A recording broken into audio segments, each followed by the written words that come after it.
교회라고 말할 때 그 교회는 세 가지 의미에서 이야기할 때가 많습니다. 먼저 이 유형 교회가 있습니다. 눈에 보이는 교회가 있습니다. 그러나 현재 우리가 이렇게 한 자리에 모여서 교회에 조직을 하고 그리고 직분을 맡고 그렇게 이제 또 우리가 모든 또 예배의 시간에 한 자리에 모여서 함께 사랑하는 성도들과 또 마음을 모아서 또 교제하면서 하나님 앞에 이렇게 예배드리는 이 같은 광경, 실제 우리가 시각적으로 확인할 수 있는 이런 이 교회의 이 거룩한 공동체 모임인 이 유형 교회가 있습니다. 오늘날 이 지상에 있는 이 모든 교회는 이렇게 눈에 보이는 유형 교회라고 그렇게 부릅니다. 그리고 또 하나는 우리 눈에 보이지 않는 무형 교회가 있습니다. 크게 넓게는 이미 하나님의 나라가 이곳에 와 있다는 사실을 의미하고 있고, 전국적으로 이제 우리가 가야 할 천국, 하나님의 그 세계, 거룩한 하나님의 백성들이 갈 수 있는 그것을 일컬어서 무형 교회다, 그렇게 이야기를 합니다. 그리고 또 하나는 이 건물로서의 이 교회, 이것은 이제 교회당이라 그러죠. 예배당, 우리 농에 같은 이런 건물, 이런 건물로서의 이 예배당을 또 이렇게 일반적으로 이 교회다, 뭐 이렇게 부르는 것을 보게 됩니다. 그런데 이 같은 이 교회라는 이 용어가 언제 공식적으로 이 사용되기 시작했느냐 하면은 예수님이 십자가에 죽으시고 부활하시고 성천하신 이후에 그분께서 약속하신 이 성령이 이 땅에 강림하셨을 때 성령의 그 충만한 은혜를 이 경험했는 그 시점에서부터 이 교회라고 하는 용어가 생겨나게 되었어요. 이것을 헬라말로 에클레시아라고 그렇게 이제 부르는데, 이것은 세상 가운데, 저 대학 세상 가운데서 이렇게 불러냄을 받았다, 택함을 받았다, 이 택한 자들의 모임, 세상 가운데서 부름받고 함께 하나님을 예배하는 자들의 그 모임을 일컬어서 에클레시아라고 그렇게 불렀어요. 사실 여기에 이 교회라고 하는 의미는 이미 우리가 이 구약 시대에 보게 되면은 자주 등장하는 그 말 가운데 총회, 뭐 이렇게 회중, 이런 용어가 자주 나옵니다. 우리가 구약의 그 레위기서나 또 신명기 등 이런 모세 오경 가운데 보게 되면은 총회, 또 이렇게 아니면은 회중이라는 용어가 나오는데, 이걸 히브리 말로 카할이라고 한다. 이 카할이라고 하는 본래 의미가 뭐냐면은 언약 백성들의 모임을 카할이라고 그렇게 불렀어요. 하나님이 이미 이스라엘 백성들이 이 구약 시대, 또 광야 시대 때 이미 그곳에 광야, 이 교회 카할이 이미 있어놨다는 거죠. 그곳에서 거룩한 그 하나님의 이 백성들이 모여서 정기적으로 뭐 유월절 예배도 드리고 맥주절, 수장절 예배도 드리고 등등 이 같은 모든 예배 의식을 이미 구약 시대에서부터 이스라엘 백성들이, 즉 그들 언약 백성들이 함께 모여갖고 이렇게 이제 예배를 드리는데, 그것이 장차 이 땅에 지상에 탄생하게 되는 신약교회, 이 에클레시아, 오늘 우리가 속해 있고 우리가 믿음 생활하고 있는 이 눈에 보이는 교회, 눈에 보이지 않는 이 유형무형 이 교회를 이미 구약 성경에서 이미 예언하셨다는 거예요. 그 예언이 언제 성취되었는가? 바로 그것이 예수님이 십자가에 죽으시고 부활하시고 성천하시고 그 이후에 성령님의 강림을 통해서 이 땅에 구약시대 예언했던 그 하나님의 이 거룩한 공동체, 그 모임인 교회가 세워지고 오늘 이렇게 2000년 이상의 역사를 지금까지 이 교회가 지금 존재하고 있다는 것입니다. 그렇기 때문에 이 세상이 아무리 험악하고 이 세상의 조류에 그 급변하는 이런 참 어떻게 보면 세상적인 이 유혹들이 범람하는 그 어떤 죄악의 유혹이 있다 할지라도 교회는 결코 뒤로 물러날 수 없고 교회는 여전히 존재할 수밖에 없다는 거예요. 왜냐하면 이 교회의 존재는 이미 주님께서 약속하신 하나님의 이 거룩한 공동체이기 때문에 하나님이 언젠가는 이 세상을 심판하시기 직전까지는 이 땅 이 지상에 하나님의 교회는 존재하지만 마지막 날 올 때까지 유효하다는 사실. 왜냐하면 이미 주님께서 약속하셨는데 사도행전 1장 4절에 보시면은 주님 이런 말씀하셨어요. 제자들에게 마지막으로 부탁하신 말씀 아닙니까? 너희는 예루살렘을 떠나지 말고 내게서 들은 바 아버지께서 약속하신 것을 기다리라. 그 약속하신 것이 뭐냐면 요한은 물로 세례를 베풀어서나 너희는 몇 날이 못되어 성령으로 세례를 받으리라. 우리 주님이 마지막 성천하시기 직전에 제자들에게 약속하신 그것이 여러분 사도행전 1장 13절 이하에 보시면은 이 약속의 말씀을 붙들고 제자들이 거의 열흘 동안 다락방에 올라가 가지고 120명의 성도들이 약속하신 바 그 성령을 그들이 삼아오고 기다렸을 때에 사도행전 2장 1절 이하에 보게 되면 뜨거운 성령이 그들의 눈으로 확인하고 귀로 듣고 몸으로 체험할 수 있는 그런 불같은 바람 같은 그런 성령의 구체적인 역사가 그 마가 다락방에 모였던 120명의 그 성도들이 직접 경험하게 되고 그것이 바로 오늘날 이 교회가 최초로 탄생하게 되는 그 교회의 기원, 신약 교회의 기원. 오늘 우리 읽었던 이 말씀 가운데에 이 충만한 은혜를 입었던 그들이 마지막 42절에 어떻게 말씀하고 있습니까? 그들이 사도의 가르침을 받아 서로 교제하고 떡을 떼며 그래서요. 이 교회의 이 원형을 여기서 지금 말씀을 하고 있는데 그 당시에 얼마나 성령의 이 같은 역사가 강력하게 나타났으면요. 그 초대교회에 예루살렘 지역에 3,000명이 회개하고 돌아오는 이 구원의 놀라운 역사가 일어났다는 겁니다.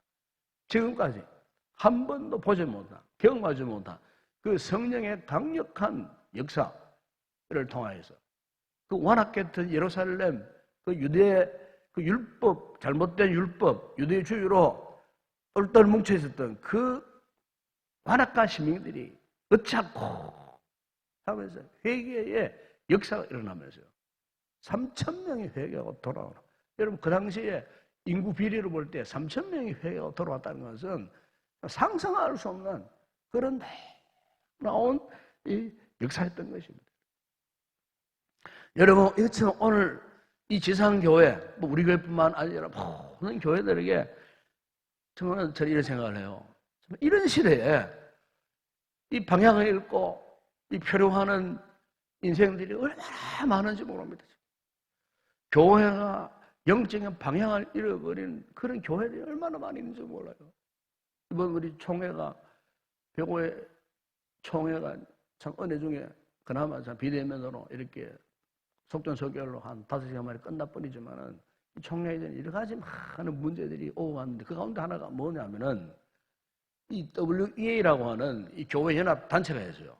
지금 현재 전 세계에서 굉장한 주류를 이루는 이 개신교회의 연합 단체로서 최고의 어떤 힘을 갖고 있는 그 아주 영향력을 갖고 있는 이 WEA라고 하는 이제 WCC와 비슷한 이 교회 연합 단체가 있어요.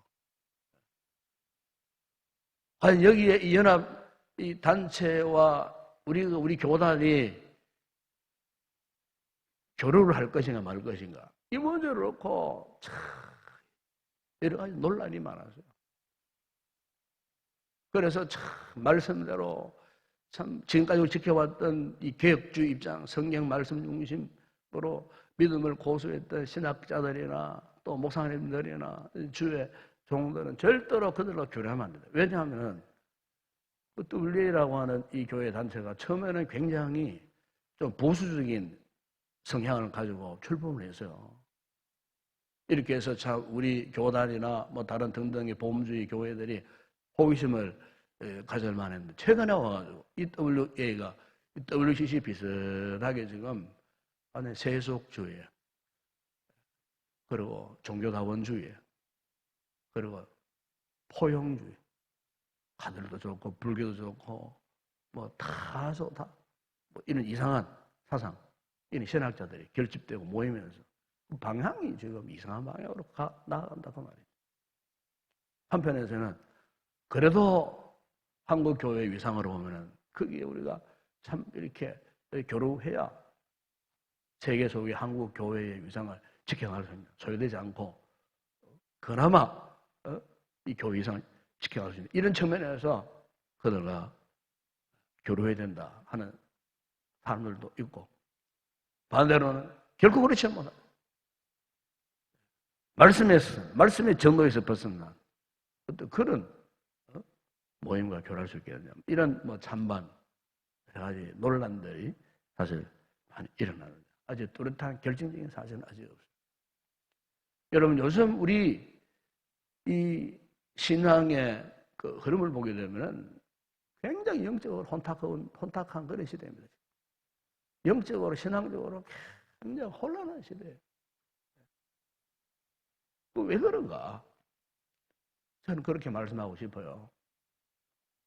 신앙은요, 끊임없는 성령의 내적 증거가 나타나야 돼요. 즉, 끊임없는 성령님의 그 감동하심을 받아야 되는 거예요. 우리 성도들이 말씀을 한 절 읽을 때도 성령님의 감동을 받아야 되는 거예요. 찬송도 그냥 해서는 안 돼요. 성령의 감동 속에 찬송을 할 수 있어야 되고, 기도를 해도 단순히 그냥 입술로만 하는 기도가 아니고 성령님의 감동하심이 젖어 있는 그 간구 기도가 있어야 돼요. 이 목사가 말씀을 전할 때도 성령님의 감동하심이 그 심령에 살아 있어야 돼요. 대학 교수가 강의하듯이 강의할 수 없는 게 이 말씀을 전하는 메신저가 아니겠어요? 이 교회의 거룩한 공동체가 성령의 감동이 끊임없이 일어나고 경험되어져야 정말 하나님의 거룩한 공동체로서 살아있는 그런 유기적으로 역사하는 그런 교회가 될 수가 있는데, 근데 언제부터인가 성령의 감동이 사라져 버렸다는 거. 마치 이 중세교회처럼. 여러분, 중세교회가 왜 그토록 수천 년 동안 타락한 상태에 머물러 있었는 줄 압니까? 성령의 역사가 사라져 버렸어요. 성령의 역사. 성령의 역사가 사라지니까 그때부터 교회가 변질되어 버렸는데, 그 변질된 그 공간을 무엇으로 막았느냐? 소위 금욕주의자들이 일어나서요. 금욕주의. 그래서 요소에 막 수도원들이 생겨나고 세상을 등지고 세상을 떠나서 깊은 산속에 들어가서 금욕을 하고, 그 금욕하는 게 그냥 하는 게 아니에요. 깊은 나무에 올라가가지고 자기 전신을 쇠사슬로 묶어놓고 거기서 내려오지도 않고, 그렇게 해야 그것이 최고의 거룩한 모습인 줄 알고 자신의 몸을 스스로 치고 쳐서 이렇게 해서 어쨌든 세상과 멀리 떨어져서 나 혼자만의 어떤 신앙을 지키기 위한 그런 목적으로 그렇게 했을 때 그것이 최고의 신앙인 줄로 착각을 하고, 그래서 수도원들이 여기저기 생겨나면서 오히려 그 금욕주의가 결국에는요, 하나님을 향한 불신앙의 세계를 따로 만들고, 그리고 그것이 결국에는 또 세속주의로 흘러가고, 이렇게 해서 이 중세의 교회가요, 타락의 극도를 치달았다. 그런 교회 역사를 갖고 있어요. 말씀은 던져버리고 이 교리만 만들고 교소주의자들이 생겨나가지고 논쟁과 논쟁이 끊임없이 일어났던 그 교회 시대가 이 중세 이 교회 시대입니다. 아무런 결론도 없는. 그러다가 1000년, 2000년 정도 흘러가 버리니까 이 교회가 알맹이는 사라지고 능력도 없고 그냥 교황이 판치고 세상 군왕들이 판치고 교회가 정치적으로 결탁해서 세상을 지배하게 만들고 그래서 그 교회가 건권으로 쳐다보고 유럽 가보시면 아시겠지만 그 큰 예배당들 여기저기 그냥 성당들 크게 짓는 것이 경장되어가고 성당 크게 짓는 것이 곧 하나님께 영광이다.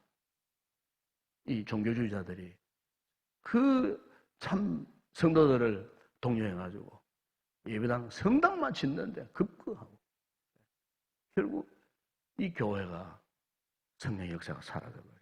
타락한 그런 교회 역사를 우리가 이 중세 이 교회사를 통해서 우리가 알 수가 있어요.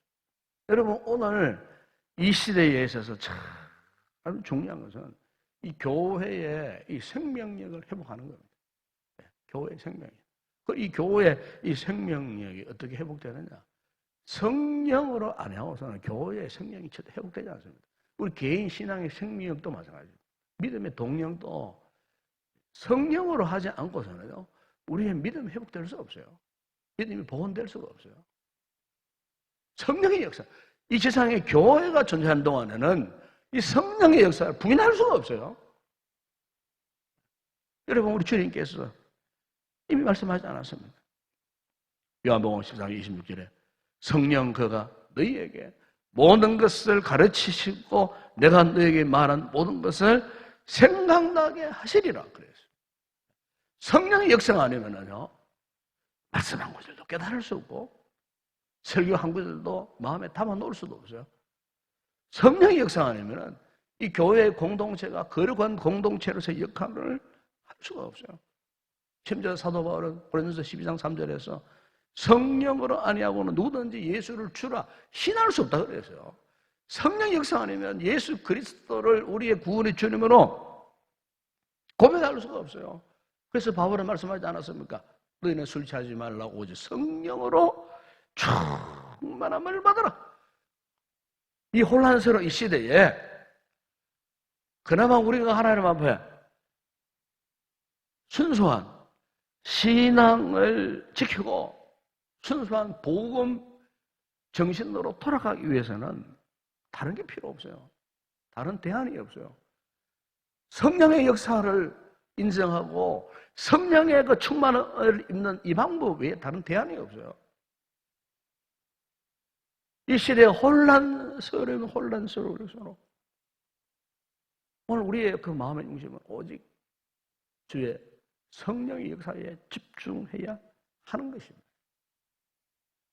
여러분, 식물이나 야채나 뭐 이런 우리가 먹는 뭐 참기름이나 뭐 이런 게 또 보면요, 요즘 사람들이 선호하는 게 뭡니까?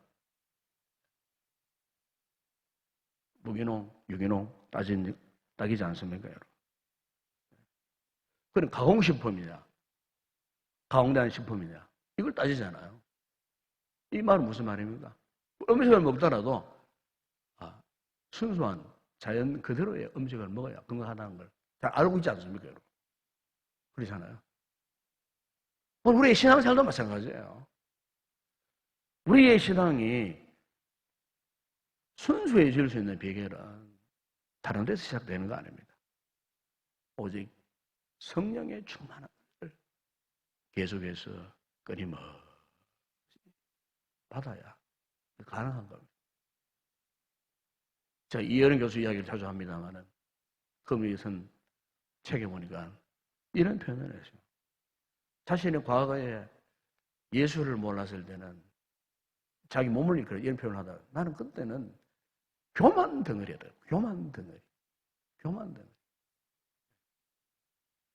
순수 육체로만 살았을 때 자신의 그 삶을 돌아보니까 그때 나는 정말로 교만 덩어리.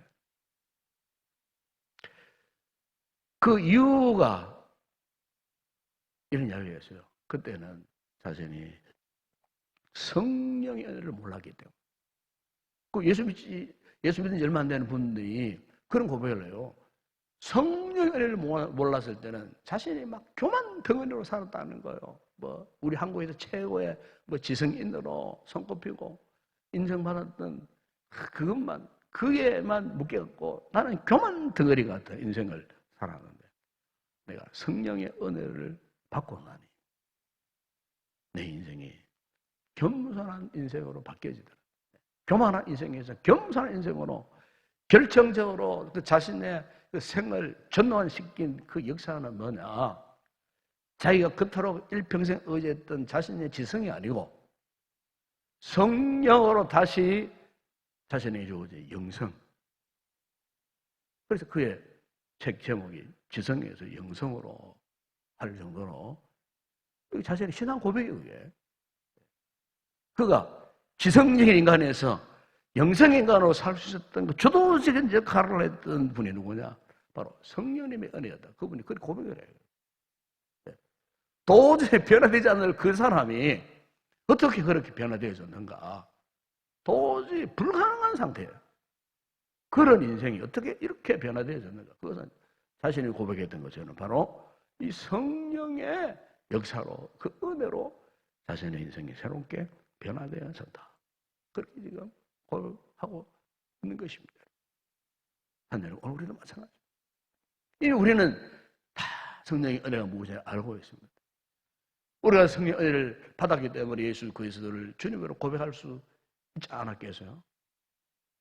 성령의 충만한 은혜를 입고 있으니까 우리가 이 거룩한 예배를 또 사모하고 기도의 자리도 우리가 지켜 나갈 수 있지 않겠어요? 지금까지 우리가 그렇게 해왔듯이 앞으로 우리가 열심으로 구할 것은 이 성령의 은혜 역사를 구하는 일인 줄로 믿습니다. 성령은 하나님의 영입니다. 하나님의 신입니다. 여러분, 무당들도 진짜 무당이 있고 가짜 무당이 있어요. 가짜 무당은 주로 보면 학생부들입니다. 그냥 자신이 공부를 하는 거예요. 요즘도 무당들이 공부를 한대요. 공부를 해가지고 책 읽고 이론 기초 상식 사고 해서 그리고 노트북 한 권 앞에 놓고 이렇게 하는 무당하는 무당들이 굉장히 많아요. 그러나 그건 가짜 무당이에요. 진짜 무당은 자기가 경험하는 그 신을 신접하는 거예요. 소위 박수무당 같은 무당들 진짜 무당이잖아요. 왜냐하면 귀신을 힘입어서 이 무당 노릇을 하는 거예요. 여러분, 무당도 진짜 무당은요 귀신이 충만한 상태에 있는 거예요. 귀신이 충만하니까 보통 사람들이 알 수 없는 일을 이미 점을 칠 수 있고 예언을 할 수가 있는 거예요. 그 귀신의 역사예요. 여러분, 오늘 우리도 마찬가지예요. 우리는 악한 그런 귀신의 역사가 아니에요. 우리 하나님의 거룩한 영이신 그리스도의 영이 우리 속에 내주에 계시기에 우리가 예수님을 주로 인정할 수밖에 없어요. 우리가 조금만 여러분 믿음 생활에서 조금 이탈해 보세요. 예배 자리 이탈해 보세요. 기도 자리 이탈해 보세요. 우리가 조금만 성경 자리에서 좀 게을러지고 조금만 이렇게 몸을 놓고 마음을 놓고 조금 이렇게 다른 길로 가보세요. 그러면요 정상적인 성령의 내적 정거가 살아있는 성도가 되면 금방 깨닫습니다. 아, 내가 이러면 안 되지. 그럼 왠지 모르게 내 마음 중심에서부터 기도하기를 갈급해하고 예배드리기를 사모하게 되고 하나님을 그리워하게 되고 갈망하게 되는데 그 증거가 뭐냐? 내 의지가 아니에요. 내 감정이 아니에요.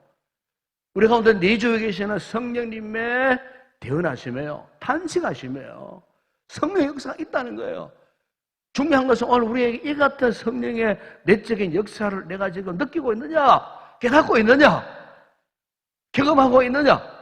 하는 거예요. 이런 내적인 감동, 감화, 깨달음이 없다면 기도하셔야 돼요.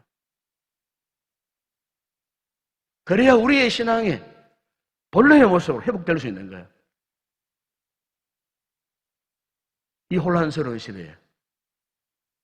여러분, 우리가 그럼에도 불구하고 영적인 목적을 뚜렷하게 잡고 그것을 향하여 끝까지 나아가주게 하는 영적인 유일한 대안은 오직 성령의 충만함을 입어야 할 줄로 믿습니다. 성령의 감동이 있어야 돼요. 이 새벽에 기도하십시다. 지금까지는 내 생각으로만, 내 의지로만, 내 어떤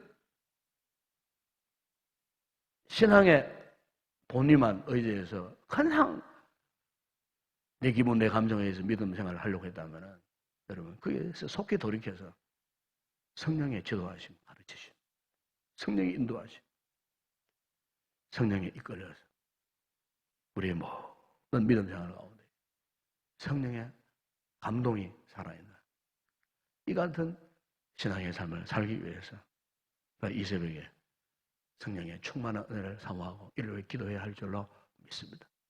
우리 교회가 성령 충만한 믿음의 공동체가 되어야 할 줄로 믿습니다.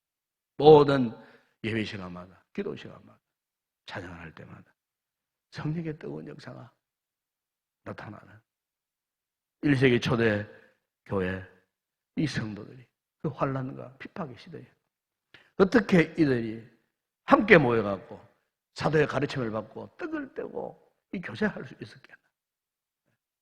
그것이 발각되면은 당장 그들의 모든 삶이 송두리째 다 박탈당할 수밖에 없는 그 핍박의 시대에도 그들이 다 함대함으로 3355 각 가정에서 모여서 이렇게 참 교제 떡을 떼고 기도하며 복음을 전하는 이 위대한 사명을 감당할 수 있다는 원동력이 뭐입니까? 바로 그들에게 성령의 충만한 은혜, 능력이 끊임없이 공급되어졌기 때문에 그 힘을 의지하여 그들이 그렇게 살 수밖에 없었다는 거예요. 오늘 저와 여러분에게도 우리 교회에도 이 같은 성령이 살아있는 생생한 역사가 우리 가운데 나타날 수 있도록 우리가 이 새벽에도 하나님 앞에 끊임없이 뜨겁게 간절히 부르짖고 기도하는 가운데 성령 충만한 은혜가 회복되어지는 복된 이 아침이 되었으면 좋겠습니다.